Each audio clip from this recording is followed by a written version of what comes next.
रूस के राष्ट्रपति व्लादिमीर पुतिन ने कुर्स्क के युद्ध में यूक्रेन को बुरी तरह फंसा दिया, लेकिन अब 23 अगस्त को यूक्रेन के युद्ध में कुछ बड़ा होने वाला है और इस बात का अंदाजा ज़ेलेंस्की को भी हो चुका है। पुतिन को यह बात मालूम चल गई है और जो बाइडेन को भी इस बारे में आगाह कर दिया गया है। दरअसल 23 अगस्त को यूक्रेन में क्या होने वाला है, इसी बात पर पूरी दुनिया की नजरें टिकी हुई हैं।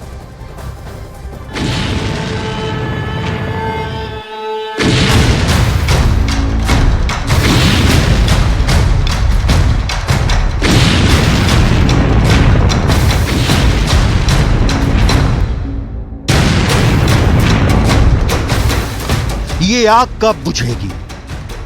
ये आग लगाने वाले हैं वोलोदिमीर ज़ेलेंस्की और इस आग में जलने वाला तेल भंडार के मालिक हैं व्लादिमीर पुतिन। इस आग को देखकर पूरा रूस दहशत में है, लेकिन इस आग को देखकर पुतिन के दुश्मन बहुत ज्यादा खुश हैं। क्या रूस के कुर्स्क में ऐसी आग लगाकर ज़ेलेंस्की ने बहुत बड़ी गलती कर दी है? क्या ऐसा हमला करके ज़ेलेंस्की ने खुद को रूस के मकर जाल में फंसा लिया है? क्या कुर्स्क पुतिन का ऐसा जाल है जिसमें वो अपने दुश्मन को फंसाकर खत्म कर देते हैं? क्या रूस के मकर जाल में फंसकर अब ज़ेलेंस्की के लिए घर वापसी के सारे रास्ते बंद हो चुके हैं? ज़ेलेंस्की के ड्रोन ने रूस के रोस्तोव में इस तेल डिपो पर बहुत बड़ा अटैक किया। अब आग गवाही दे रही है कि रूस में घुसकर यूक्रेन बड़े खतरनाक हमले अंजाम दे रहा है। 3 दिन से भड़कती रही इस आग में पुतिन का रौब, पुतिन का रुतबा और पुतिन की इंटरनेशनल प्रतिष्ठा जल रही है। 500 फायर फाइटर इस आग को बुझाने में लगाए गए। इस आग ने रूस की इज्जत मिट्टी में मिला दी है। क्या इस आग का बदला लेने के लिए पुतिन जला देंगे पूरा यूक्रेन या पुतिन करेंगे 23 अगस्त का इंतजार? क्या 23 अगस्त को रूस और यूक्रेन के युद्ध को लेकर बड़ा ऐलान होने वाला है? क्योंकि यूक्रेन का दावा है कि उसने रूस के 80 इलाकों पर कब्जा कर लिया है। ये रूस की 1150 वर्ग किलोमीटर जमीन बताई जा रही है जिस पर यूक्रेन का कब्जा है।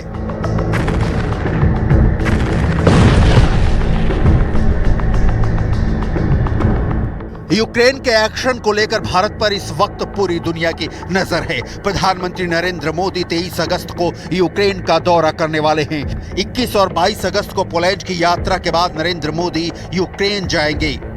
3 दशकों से ज्यादा पुराने राजनयिक रिश्तों के बीच ये पहली बार है जब भारत का प्रधानमंत्री यूक्रेन का दौरा करेगा। India has consistently advocated for diplomacy and dialogue to reach a negotiated settlement.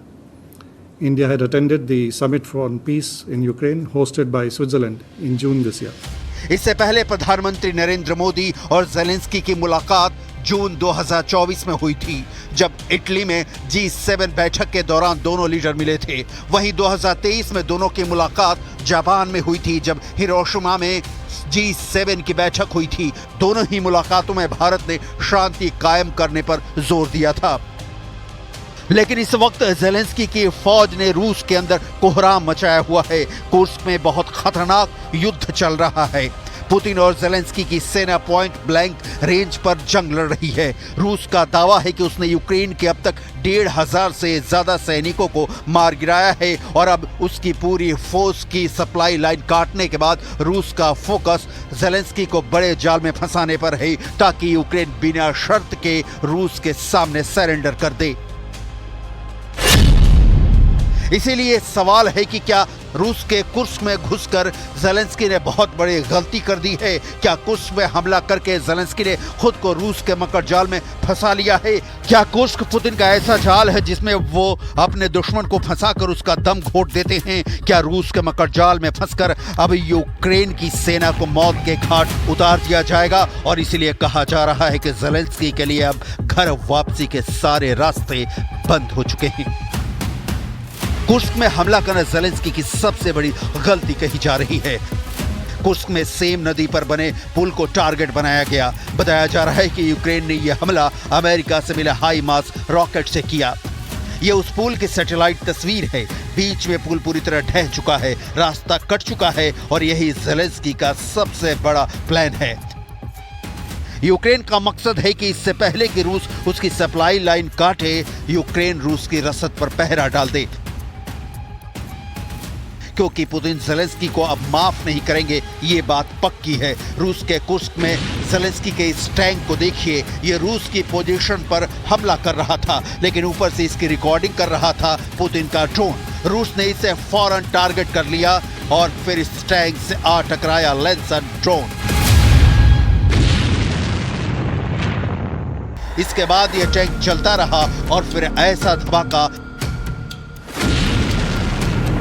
इस वक्त यूक्रेन का बहुत बड़ा हमला चल रहा है।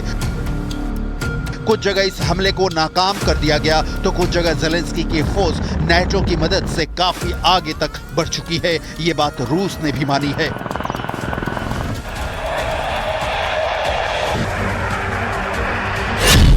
यूक्रेन का दावा है कि उसने रूस के अंदर 1000 वर्ग किलोमीटर जमीन पर कब्जा कर लिया है। ज़ेलेंस्की के कब्जे में रूस के 28 छोटे बड़े कस्बे और शहर हैं, जहां से 2 लाख लोगों को हटा लिया गया है। रूस में युद्ध से पलायन हो रहा है। 1000 वर्ग किलोमीटर का मतलब है कि 3 खार्किव शहर। यह इलाका 3 डोनेस्क शहरों के बराबर है। यह इलाका 4 मारियोपोल शहरों के बराबर है। अब ज़ेलेंस्की ये इलाका खाली करने के लिए पुतिन से डील करना चाहते हैं, ताकि पुतिन यूक्रेन का कुछ इलाका छोड़ दें। पुतिन के फौज इस वक्त काउंटर अटैक में बिजी है। जिस रफ्तार से ज़ेलेंस्की की सेना रूस के बॉर्डर को चीर कर कुर्स्क शहर की तरफ कूच कर रही है, उससे क्रेमलिन पूरी तरह हिल चुका है।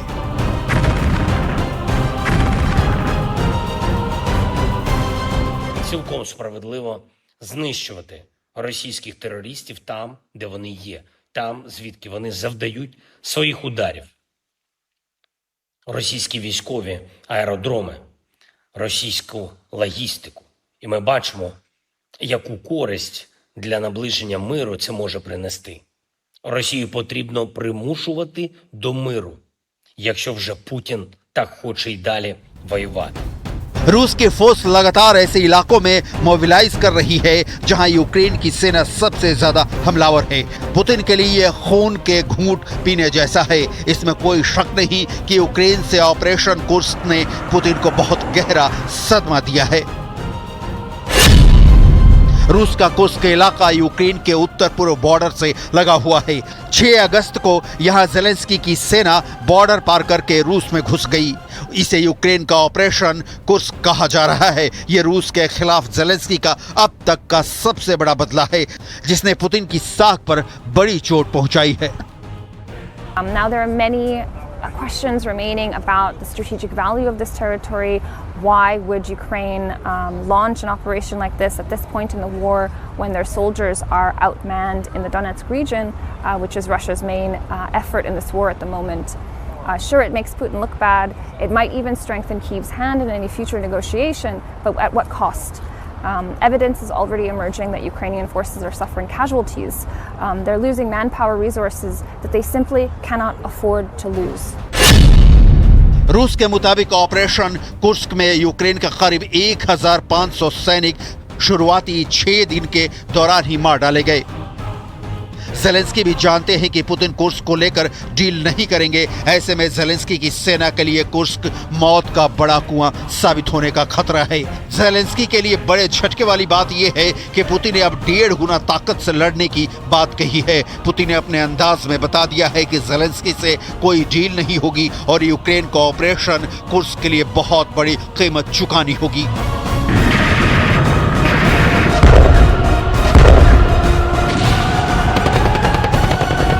Акции, безусловно, преследуют главную военную цель, а именно остановить наступление наших войск по полному освобождению территории Луганской, Донецкой народных республик, территории Новороссии.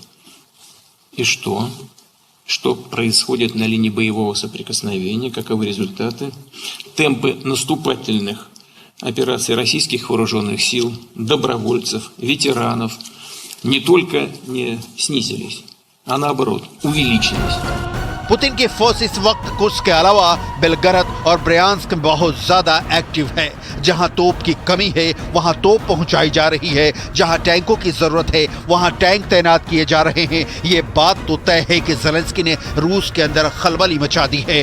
पुतिन का फोकस कुर्स्क शहर को बचाने में है, क्योंकि 6 अगस्त को ज़ेलेंस्की ने रूस के अंदर कुर्स्क शहर पर ऐसा हमला बोला है, पहली बार रूस की सेना के पांव उखड़ते देखे गए हैं।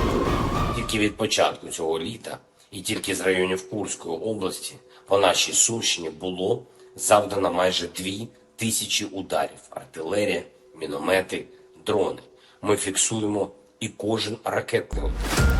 ज़ेलेंस्की को मालूम है कि अगर पुतिन पर कुर्स्क में ज्यादा प्रेशर बनेगा तो पूर्वी यूक्रेन में जो दबाव उन पर बना हुआ है वो जरूर कम होगा। ये बात पुतिन की इमरजेंसी बैठक में भी महसूस की गई। यूक्रेन के ऑपरेशन कुर्स्क के खिलाफ पुतिन का पलटवार देखिए। यूक्रेन के एक एक टैंक को टारगेट करने के लिए पुतिन की फोर्स लगातार ड्रोन ऑपरेशन चला रही है।